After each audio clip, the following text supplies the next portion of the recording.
Hello students, yes, you people have a very big surprise and ಅದು ನಿಮಗೆ ಇವತ್ತು ಗೊತ್ತಾಗುತ್ತೆ ಏನಪ್ಪ ಬಿಗ್ ಸರ್ಪ್ರೈಸ್ ಅನ್ನೋದು. ಸೊ ಅದಕ್ಕಿಂತ ಮುಂಚೆ ನಿಮ್ಗೆ ಇನ್ನೊಂದು ವಿಷಯ ಹೇಳಬೇಕು. ಸೊ ಎಲ್ಲ ಹುಡುಗರು ಕೇಳ್ತಿದ್ರು ಮ್ಯಾಮ್ ಪಾಸ್ ಹೇಗಾಗೋದು ma'am, how shall I pass? So SSLC ಅಷ್ಟೇ ಡಿಫಿಕಲ್ಟಾ ಪಾಸ್ ಆಗಲಿಕ್ಕೆ? ನಾನು ನಿಮಗೆ ಇವತ್ತು ಹೇಳ್ತೇನೆ SSLC ಎಕ್ಸಾಮ್ನಲ್ಲಿ ಎಷ್ಟು ಈಸಿಯಾಗಿ ಪಾಸ್ ಆಗ್ಬೋದು. ಯಾಕಪ್ಪ ಈಸಿಯಾಗಿ ಪಾಸ್ ಆಗ್ಬೋದು? ಪೇಪರ್ ಎದಕ್ಕೆ ಔಟ್ ಅಂತ ನಾನು ಹೇಳಿದ್ದೇನೆ. So paper is actually out, ಆಯ್ತಾ? ಸೊ ಪೇಪರ್ ಆಲ್ರೆಡಿ ಅವ್ರು ಹೇಗೆ ಬರುತ್ತಂತ ನಿಮಗೆ ಹೇಳಿಬಿಟ್ಟಿದ್ದಾರೆ. ಸೊ ಗೌರ್ಮೆಂಟು ಏನು ಹೇಳಿದೆ ಅಂದರೆ ನಿಮಗೆ ಈ ಥರ ಕ್ವಶನ್ಸ್ ಕೇಳ್ತಾರೆ every year. Some sort of a questions are repeated every time. Okay, ಎಲ್ಲ ಸಬ್ಜೆಕ್ಟ್ನಲ್ಲಿ, ನಾನು ಜಸ್ಟ್ ಹೇಳೋದು ಒಂದೇ ಸಬ್ಜೆಕ್ಟ್ ಇಲ್ಲ, ಎಲ್ಲ ಸಬ್ಜೆಕ್ಟ್ನಲ್ಲಿ ಒಂದಿಲ್ಲದ ಎರಡು ಕ್ವಶನ್ಸು 100% ಅವೇ ಬೀಳುತ್ತೆ. ಓಕೆ, ಸೊ ಅವು ಯಾವಪ್ಪ ಕ್ವಶನ್ಸು, ಅವು ಯಾವ ಕ್ವಶನ್ಸು ಇವತ್ತು ನಿಮಗೆ ನಾನು ಹೇಳ್ತೇನೆ subject wise plus core subject ಬಗ್ಗೆ ನಾನು ಯಾವಾಗ ಎಲ್ಲ ಕ್ವಶನ್ಸನ್ನು ನಿಮಗೆ ಕೊಡ್ತೇನೆ. ಅದಕ್ಕಿಂತ ಮುಂಚೆ ನಿಮಗೆ ಇನ್ನೊಂದು ಇನ್ಫಾರ್ಮೇಷನ್ ಗೊತ್ತಿರಬೇಕು. ಏನಪ್ಪ ಅದು ಅಂದರೆ you need to have your confidence. Okay, ನಿಮಗೊಂದು ಕಾನ್ಫಿಡೆನ್ಸ್ ಇರಬೇಕು. ನಾನು ಈ ಎಕ್ಸಾಮ್ ಬರೀತೇನೆ, ನನಗೆ ಎಕ್ಸಾಮ್ ಬರೀಲಿಕ್ಕೆ ಆಗುತ್ತೆ, ನಾನು ಪ್ಯಾನಿಕ್ ಆಗಿಬಿಟ್ರೆ ನಾನು ಏನು ಓದಿದ್ದೇನಲ್ಲ ಅದನ್ನ ಮರ್ತು ಬಿಡ್ತೇನೆ. ಸೊ ಇದನ್ನ ನೀವು ಕಾನ್ಫಿಡೆನ್ಸ್ ಆಗಿ ನಿಮ್ಮಲ್ಲಿ ಹೇಳ್ಕೋಬೇಕು. ಸೊ ನೀವು ಏನು ಮಾಡ್ತಾರೆ ಗೊತ್ತಾ, ಲಾಸ್ಟ್ ಮಿನಿಟ್ನಲ್ಲಿ ರಿವಿಷನ್ ಮಾಡ್ತೇನೆ ಅಂತ ಎಲ್ಲ ಬುಕ್ಸ್ ತಗೊಂಡು ಕುಂತು ರಿವಿಷನ್ ಮಾಡ್ಲಿಕ್ಕೆ ಸ್ಟಾರ್ಟ್ ಮಾಡ್ತಾರೆ. That is a very bad thing. So ಅದನ್ನು ಅಕಸ್ಮಾತ್ ನೀವು ಮಾಡ್ತಿದ್ರೆ ಈಗೇ ಸ್ಟಾಪ್ ಮಾಡಿಬಿಡಿ. ನಾಳೆ ಎಕ್ಸಾಮ್ ಇದ್ದರೆ ಮಾರ್ನಿಂಗ್ ಎದ್ದು 2 ತಾಸು ಕುಂತು ನಾನು ರಿವಿಷನ್ ಮಾಡ್ತೇನೆ ಅಂದರೆ ಅದು ವೇಸ್ಟು, ಆಯಿತಾ? ಸೊ ರಿವಿಷನ್ ಮಾಡೋ ಒಂದು ರೀತಿ ಇರುತ್ತೆ. ಸೊ ಆ ಲೆಸನಿಂದ ಒಂದು ಸಲ ನೀವು ಆ ಕ್ವಶನ್ಸ್ ನೋಡಿದರೆ ಇಮಿಡಿಯೇಟಾಗಿ ನಿಮ್ಗೆ ಆನ್ಸರ್ಸ್ ನೆನಪುಳಿಬೇಕು. ಆ ಥರ ನೀವು ರಿವಿಷನ್ ನೋಟ್ಸನ್ನು ಪ್ರಿಪೇರ್ ಮಾಡಬೇಕು. ನಾನು ಆಲ್ರೆಡಿ ರಿವಿಷನ್ ನೋಟ್ಸ್ ವಿಡಿಯೋ ಹೇಗೆ ಮಾಡ್ಬೇಕು ಅನ್ನೋದು ವಿಡಿಯೋ ಹಾಕಿದ್ದೇನೆ, ಭಾಳ ಸಲ ನಿಮ್ಗೆ ಟ್ರಿಕ್ಸನ್ನು ಹೇಳ್ಕೊಟ್ಟಿದ್ದೇನೆ. But I don't know how many of you have followed it or no, but not very. ನಾನಿದೇನಲ್ಲ ಅಂಥ ಹುಡುಗರಿಗೆ ಯಾರು ನೋಡಿಲ್ಲಲ್ಲ ಅವ್ರಿಗೂ ನಾನು ಹೆಲ್ಪ್ ಮಾಡಬೇಕಾಗುತ್ತೆ. ಆಪ್ಷನ್ ಇಲ್ಲ, ಟೀಚರ್ಸ್ ವರ್ಕ್, ರೈಟ್? ಸೊ ಅದಕ್ಕೆ ಇವತ್ತು ನಿಮಗೆ ನಾನು ಎಲ್ಲ ಡೀಟೇಲಾಗಿ ಹೇಳ್ತೇನೆ ಯಾವ ಥರ ಆ್ಯಕ್ಚುಲಿ ಕ್ವಶನ್ ಪೇಪರನ್ನು ಪ್ರಿಪೇರ್ ಮಾಡ್ತಾರೆ, ಯಾವ ಥರ ಕ್ವಶನ್ಸನ್ನು ಅಟೆಂಪ್ಟ್ ಮೀನ್ಸ್ ಎಲ್ಲಿಂದ ತೊಗೊಂಬಂದು ಕ್ವಶನ್ ಪೇಪರ್ ಹಾಕ್ತಾರೆ ಅದನ್ನು ನಿಮಗೆ ಹೇಳ್ತೇನೆ. ಓಕೆ, ಅದಕ್ಕಿಂತ ಮುಂಚೆ ಇನ್ನೊಂದು ವಿಷಯ ಹೇಳಬೇಕು. That is, you people have a very very big surprise. Okay, ಬಹಳ ದೊಡ್ಡ ಬಿಗ್ ಸರ್ಪ್ರೈಸ್ ಇದೆ. ಬಿಫೋರ್ ದಟ್ ಫಾಸ್ಟ್ ಆಗಿ ಹೋಗಿ ನಮ್ಮ ವೇದಾಂತ ಸೊಸೈಟಿನಲ್ಲಿ ಸಬ್ಸ್ಕ್ರೈಬ್ ಮಾಡಿ and hit the like button, because ಆಮೇಲೆ ನಿಮಗೆ ಯಾವುದಾದ್ರೂ ವಿಡಿಯೋ ಬಂದರೆ ನೋಟಿಫಿಕೇಶನ್ ಸಿಗಲ್ಲಲ್ಲ, ಅದಕ್ಕೆ ಫಾಸ್ಟಾಗಿ ಹೋಗಿ ಸಬ್ಸ್ಕ್ರೈಬ್ ಮಾಡಿ, ಆಯಿತಾ? ಸೊ ನಾನು ನಿಮಗೆ ಏನು ಹೇಳೋದಂದರೆ ನಾಳೆಯಿಂದ tomorrow onwards from daily like how we had done it for the mid term exams expose series, ಅದೇ ಥರ ನಿಮಗೆ ಪ್ರಿಪ್ರೇಟ್ರಿಗೂ ಎಕ್ಸ್ಪೋಸ್ ಸೀರೀಸ್ ಬರುತ್ತೆ. ಸೊ ಎಕ್ಸ್ಪೋಸ್ ಸೀರೀಸ್ ಅಂದರೆ ಏನು, ನಾನು ನಿಮಗೆ ಹೋಗೋಕ್ಕಿಂತ ಮುಂಚೆ ಎಕ್ಸಾಮ್ ಹೋಗೋಕ್ಕಿಂತ ಈ 3 ತಾಸು ಮೊದಲು ನಿಮಗೆ ನಾನು ಸ್ವಲ್ಪ ಕ್ವಶನ್ಸ್ ಕೊಡ್ತೇನೆ. ಸೊ ಆ ಕ್ವಶನ್ಸು ಕುಂತು ಓದ್ಕೊಂಡು ಹೋಗಿ, because such type of questions are going to come to your main exams, ಥೀತಾ? That is preparatory exams. So ಹೋಗೋಕ್ಕಿಂತ ಮುಂಚೆ ಆ ಕ್ವಶನ್ಸನ್ನು ಸ್ವಲ್ಪ ರಿಪೀಟ್ ಮಾಡ್ಕೊಂಡು ರಿವಿಷನ್ ಮಾಡ್ಕೊಂಡು ಹೋಗ್ಬಿಟ್ರೆ ನಿಮಗೆ ಈಸಿ ಆಗುತ್ತೆ. ಅವೆಲ್ಲ ಕ್ವಶನ್ಸ್ ಇದ್ದಿರೋದೇ questions, but those questions will 100% short ಬರುತ್ತೆ. ಅದಕ್ಕೆ ಹೋಗೋಕ್ಕಿಂತ ಮುಂಚೆ ಅದನ್ನು ನೋಡ್ಕೊಂಡು ಹೋಗ್ಬಿಡಿ ಸ್ಕೂಲಿಗೆ ಹೋಗೋಕ್ಕಿಂತ ಮುಂಚೆ. ಓಕೆ, ಸೊ ಆ ಸೀರೀಸು ನಾಳೆಯಿಂದ ಸ್ಟಾರ್ಟ್ ಆಗ್ತಿದೆ. First is maths. Okay, so ನಾಳೆ ನಿಮ್ಮದು ಮ್ಯಾಥ್ಸ್ ಎಕ್ಸಾಮ್ ಇದೆ. Hope so your preparation is going good. Okay, so do your preparation properly, do it well, all the best for your preparations. But ಇನ್ನೊಂದು ವಿಷಯ ಹೇಳ್ಬೇಕು ನಿಮಗೆ, ನೀವು ಎಷ್ಟು ಕಾನ್ಫಿಡೆನ್ಸ್ ಆಗಿ ಹೋಗಿ ಬರೀತಾರಲ್ಲ ಪೇಪರನ್ನು, ಅಷ್ಟು ಕಾನ್ಫಿಡೆನ್ಸ್ ಆಗಿ ನಿಮಗೆ ಮಾರ್ಕ್ಸ್ ಬೀಳುತ್ತೆ. So be confident on yourself, you can achieve everything in your life. Okay, so let's start, and tomorrow you have one more big surprise that you'll get it tomorrow itself. Okay, so now SSLC students, you people have a big surprise. What is that is, ee varsha preparatory paper random agaralla. Okay, almost board exam pattern irutte.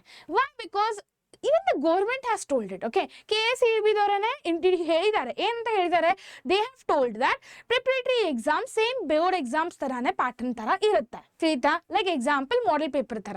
So blue print according to preparatory exams question paper ಸಿಗುತ್ತೆ. So blue print ಆಗಿ ಈ ಲೆಸನ್ನಿಂದ ಇಷ್ಟು questions ಬೀಳ್ತಿದೆ ಅಂದರೆ 100% sure ಅಷ್ಟೇ questions ಬೀಳೋದು, ಅದಕ್ಕಿಂತ ಆಚೆ ಈಚೆ ಆಗಲ್ಲ.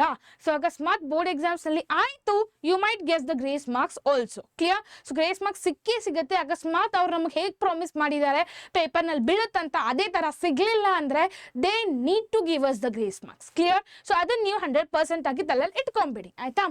And then science, maths, social ಈ 3 ಸಬ್ಜೆಕ್ಟ್ನಿಂದ ಸೇಮ್ ರಿಪೀಟೆಡ್ ಕ್ವಶನ್ಸ್ ಮತ್ತೆ ಬಂದೇ ಬರುತ್ತೆ. ಸೊ ಯಾವ ಥರ ಬಂದೇ ಬರುತ್ತೆ ಅಂದರೆ, ಈಗ ನೋಡಿ ಸ್ವಲ್ಪ ಕ್ವಶನ್ಸ್ ಇದೆ, ಸ್ವಲ್ಪ ಪ್ಯಾಟರ್ನ್ಸ್ ಇದೆ. ಓಕೆ, ಮ್ಯಾಥ್ಸಲ್ಲಿ ಸ್ಪೆಷಲಿ ಒಂದು ಪ್ಯಾಟರ್ನ್ ಇದೆ.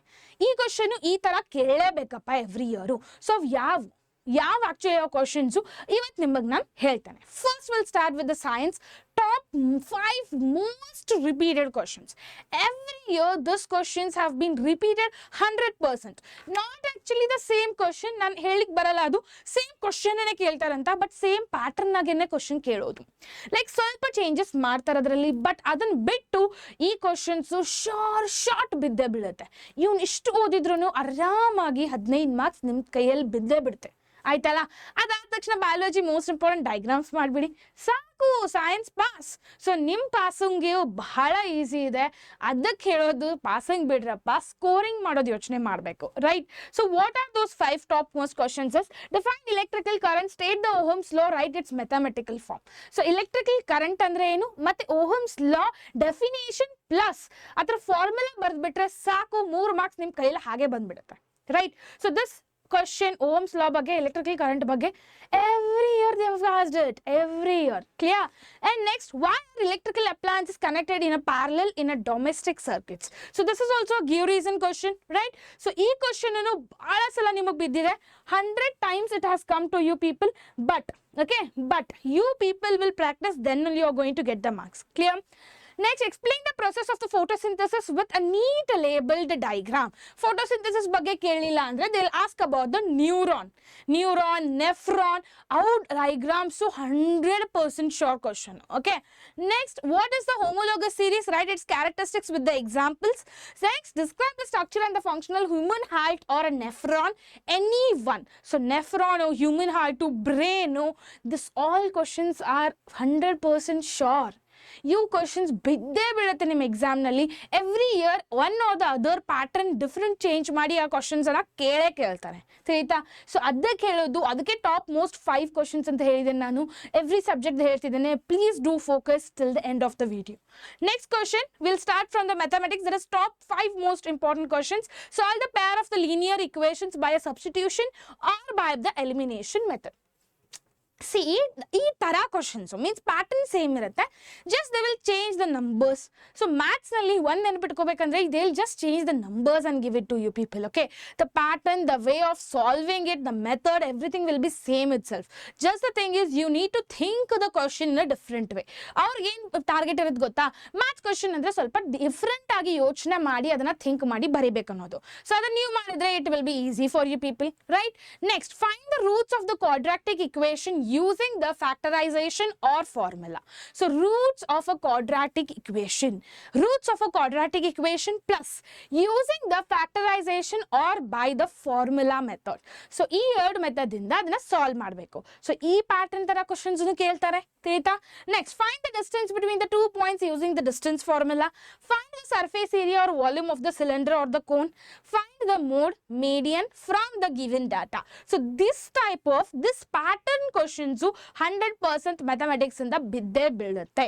So I am not giving you numbers. ಅದೇ ಹೇಳಿದೆ ಅಲ್ಲ, ಮ್ಯಾಥ್ಸ್ ಅಲ್ಲಿ ನಂಬರ್ಸ್ ಅಷ್ಟೇ ಚೇಂಜ್ ಮಾಡೋದು, ಮೆಥಡ್ಸು ಮೆಥಡ್ ಹೆಂಗೆ ಮಾಡ್ತಾರೆ, ಫಾರ್ಮುಲಾಸು ಅವೆಲ್ಲ ಸೇಮ್ ಇರುತ್ತೆ. ಕ್ಲಿಯರಾ? ಸೊ ಅದನ್ನ ಜಸ್ಟ್ ಸ್ಟಡಿ ಮಾಡ್ಕೊಂಡ್ಬಿಟ್ರೆ ಸಾಲ್ವ್ ಮಾಡಲಿಕ್ಕೆ ಫುಲ್ ಈಸಿ ಆಗುತ್ತೆ ನಮಗೆ.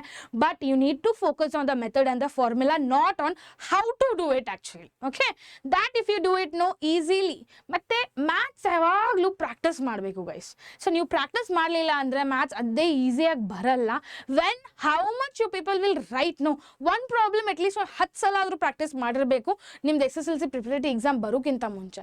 ಬಟ್ ಏನು ಮಾಡೋದು, you people are still not serious, right? But you need to be serious till your preparatory 3 gets over. Clear?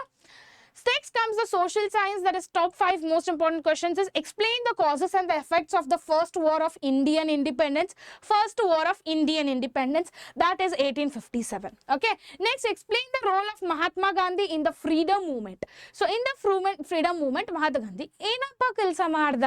So ಅದ್ರ ಮೇಲೇನು ಒಂದು 4 marks questions ಅನ್ನ ಕೇಳ್ತಾರೆ. ಓಕೆ. ನೆಕ್ಸ್ಟ್ ಅಕಸ್ಮಾತ್ ಕೇಳಿಲ್ಲ because this year blue print has been changed, right? So blue print change ಮಾಡಿದ್ರೂ pattern ಸೇಮೇ ಇರುತ್ತೆ. 5 marks ಕೇಳಲಿಕ್ಕೆ ಆಗ್ಲಿಲ್ಲ ಅಂದ್ರೆ 2 marks ಕೇಳ್ತಾರೆ guys. They will ask it. Clear? Explain the structure and the functions of the Indian Parliament. Explain the types of a soil in India and their distribution. Explain the functions of a banks or importance of a money in the economy. So these are the 5 questions. Till last year, till 2025, these questions have been repeated every year in your model papers, in your preparatory exams and in your main exams. Clear? So ಇವೆಲ್ಲ questions ನಿಮಗೆ ಎದಕ್ಕೆ ತೊಗೊಂಬಂದು ಕೊಟ್ಟಿದ್ದೇನೆಂದ್ರೆ ನಾನು ನಿಮಗೆ ಒಂದು important thing ಹೇಳಬೇಕು. Already ಬೋರ್ಡ್ಸ್ದವರು ನಮಗೆ ಹೇಳ್ತಾರೆ ಯಾವ ಥರ ಕ್ವಶನ್ಸನ್ನು ಕೇಳ್ತೇನೆ, ಯಾವ ಥರ ಕ್ವಶನ್ಸ್ ಅನ್ನ ಬೀಳುತ್ತೆ ಮತ್ತೆ ಯಾವ ಪ್ಯಾಟರ್ನ್ ಅಲ್ಲಿ ಬೀಳುತ್ತೆ ಅಂತ ಆಲ್ರೆಡಿ ನಿಮಗೆ ಬಹಳ ಹಿಂಟ್ ಕೊಟ್ಟಿರ್ತಾರೆ. ಅವರು ಯಾವ ತರ ಹಿಂಟ್ ಕೊಟ್ಟಿರ್ತಾರೆ? ಫಸ್ಟ್ ನಿಮ್ಮ ಪ್ರಿಪರೇಟರಿ ಎಕ್ಸಾಮ್ ಮುಗಿಯೋಕ್ಕಿಂತ ಮುಂಚೆ ಮಾಡೆಲ್ ಕ್ವಶನ್ ಪೇಪರ್ಸ್ ಅನ್ನ ಕೊಟ್ಬಿಟ್ಟಿರ್ತಾರೆ. Clear? They will provide you the model question paper. 4 model question papers they will provide you. 3 to 4 model question papers will be provided to you. ಆ model question paper ಎದಕ್ಕೆ practice ಮಾಡ್ಬೇಕಂತ ಹೇಳ್ತಾರೆ? So that you will be prepared for your preparatory exams, right? Preparatory exams ಮೂರು preparatory exams ಎದಕ್ಕೆ ಇಡ್ತಿದಾರಪ್ಪ? ಸ್ವಲ್ಪ ಸ್ಕೂಲಲ್ಲಂತೂ 4 ಇಡ್ತಾರೆ. So ಯಾಕೆ ಪ್ರಿಪರೇಟರಿ ಎಕ್ಸಾಮ್ಸ್ ಅನ್ನ ಇಡ್ತಾರೆ ಅಂದ್ರೆ so that you will be prepare for your main exams. So preparatory exams ನಲ್ಲಿ ಯಾವ ತರ ಪ್ಯಾಟರ್ನ್ ಇದೆ ಅದೇ ತರ ಸೇಮ್ ಪ್ಯಾಟರ್ನ್ ಮೇನ್ ಎಕ್ಸಾಮ್ಸ್ ನಲ್ಲಿ ಕೇಳ್ತೇವೆ. ಸೊ ಹುಡುಗರಿಗೆ ಒಂದು ಟೈಮ್ ಮ್ಯಾನೇಜ್ಮೆಂಟ್ ಗೊತ್ತಾಗುತ್ತೆ, ಒಂದು ರಿಯಾಲಿಟಿ ಚೆಕ್ ಗೊತ್ತಾಗುತ್ತೆ. ಸೊ ಯಾವ ಲೆವೆಲ್ಗೆ ಇದ್ದೇವೆ, ಯಾವ ಮಿಸ್ಟೇಕ್ಸ್ ಅನ್ನ ಮಾಡ್ತಿದ್ದೇವೆ, ನಾವು ಅದನ್ನ ರಿಪೀಟ್ ಮಾಡಬಾರ್ದು ನಮ್ಮ ಮೇನ್ ಎಕ್ಸಾಮ್ಸ್ ನಲ್ಲಿ ಅನ್ನೋದು ಗೌರ್ಮೆಂಟ್ದು ಇಚ್ಛಾ. ಕ್ಲಿಯರಾ? ಸೊ ಅವ್ರ ಇಚ್ಛಾ ಪ್ರಕಾರ ನಾವು ಅದನ್ನ ಚೆನ್ನಾಗಿ ಮಾಡಬೇಕು. ನಾವು ಅದನ್ನ ಚೆನ್ನಾಗಿ ಫಾಲೋ ಮಾಡಲಿಲ್ಲ ಅಂದ್ರೆ ವೇಸ್ಟ್. ಯಾಕೆ ಮಾಡ್ತಿದೆ ಗೌರ್ಮೆಂಟ್ ಎವ್ರಿ ಟೈಮ್ ಒಂದೊಂದು ತಿಂಗಳಾದ್ಮೇಲೆ ಒಂದೊಂದು ರೂಲ್ ಎದಕ್ಕೆ ಮಾಡ್ತಿದೆ ಅದು? Why it is introducing new rules? Why it is telling to focus on those things? Because it is telling before ಹೇಳ್ತಿದ್ದಾರೆ ನಮಗೆ ಯಾವ ತರ ಕ್ವಶನ್ಸ್ ಬೀಳುತ್ತೆ, ಏನ್ ಮಾಡ್ತಿದ್ದೇವೆ, ಈಸಿಯಾಗಿ ಪಾಸ್ ಆಗ್ಬೋದಪ್ಪ, ಸ್ಕೋರ್ ಮಾಡ್ಬೋದು. So that's the target of them and we need to reach the target and do the smart work related to that. Okay. Next is ಈ ಕ್ವಶನ್ಸ್ ಪ್ರಿಪರೇಟರಿ ಎಕ್ಸಾಮ್ ನಲ್ಲಿ ಮಾತ್ರ ಅಲ್ಲ ಮೇನ್ ಬೋರ್ಡ್ ಎಕ್ಸಾಮ್ಸ್ ನಲ್ಲಿನೂ ಬರುತ್ತೆ. And this ಈ 15 questions perfect ಮಾಡಿದ್ರೆ 60 to 70 marks in science plus maths and social is completely guarantee. So 60 to 70 marks ma'am ಇರೋದು 5 question ಹೇಳಿದ್ದಾರೆ, 60 to 70 marks. ನಾನು ಅದನ್ನೇ ಹೇಳೋದಪ್ಪ, like that only we have questions which will repeat every year in a same pattern. ನಾವೇನು ಮಾಡ್ತೇವೆ, we will not think about it. ನಾವು question ಪೇಪರ್ಸನ್ನು ನೋಡಲ್ಲ, ಮಾಡೆಲ್ ಪೇಪರ್ಸನ್ನು ನೋಡಲ್ಲ, we will ignore them. We will try just what ಎಲ್ಲರೂ ಹೇಳ್ತಿದ್ದಾರೆ solve ಮಾಡಲಿಕ್ಕೆ, ನಾವು ಸ್ಕೊಂಡು ಸಾಲ್ವ್ ಮಾಡೋಣ ಅಂತ ಜಸ್ಟ್ ಯೋಚನೆ ಮಾಡ್ತೀರಾ. ನೀವು ಸ್ಮಾರ್ಟ್ ವರ್ಕ್ ಮಾಡಲ್ಲ, ಅಲ್ಲೇ ತಪ್ಪು ಮಾಡೋದು. ನೀವು ಏನು ಸ್ಮಾರ್ಟ್ ವರ್ಕ್ ಮಾಡಬೇಕು, ಅದೇ ಪ್ಯಾಟರ್ನ್ ಸಾಲ್ವ್ ಮಾಡಬೇಕು. ಸೇಮ್ ಪ್ಯಾಟರ್ನ್ ಕ್ವಶನ್ ಒಂದು 5-6 ಸಾಲ್ವ್ ಮಾಡಬೇಕು ಸರ್ಚ್ ಮಾಡಿ. ಸೊ ಅದನ್ನು LPA ಬೇಸ್ಡ್ PDF ನಲ್ಲಿ which is available in the KSEAB ಅಲ್ಲಿ ನೋಡ್ಕೊಂಡು ಸರ್ಚ್ ಮಾಡಿ ಅಲ್ಕೊಂಡು ಸಾಲ್ವ್ ಮಾಡಿದ್ರೆ ಆರಾಮಾಗಿ ಸ್ಕೋರ್ ಮಾಡ್ಕೋಬಹುದು. But what you people will do? ಇಲ್ಲ, ನಿಮ್ಮ ಬ್ರೈನ್ ವರ್ಕೇ ಆಗಲ್ಲ. ಅದ್ರ ಸಲುವಾಗಿ ಬ್ರೈನ್ ವರ್ಕ್ ಆಗಲ್ಲ ಅಂತ ನಾನು ಹೇಳ್ಕೊಟ್ಟಿದ್ದೇನೆ. Please try to follow this things. You will achieve a good marks in your coming preparatory exams. Clear? So till then see you everyone. If you have not subscribed to the channel, fast ಹೋಗಿ subscribe ಮಾಡಿ, because don't miss the preparatory expo series.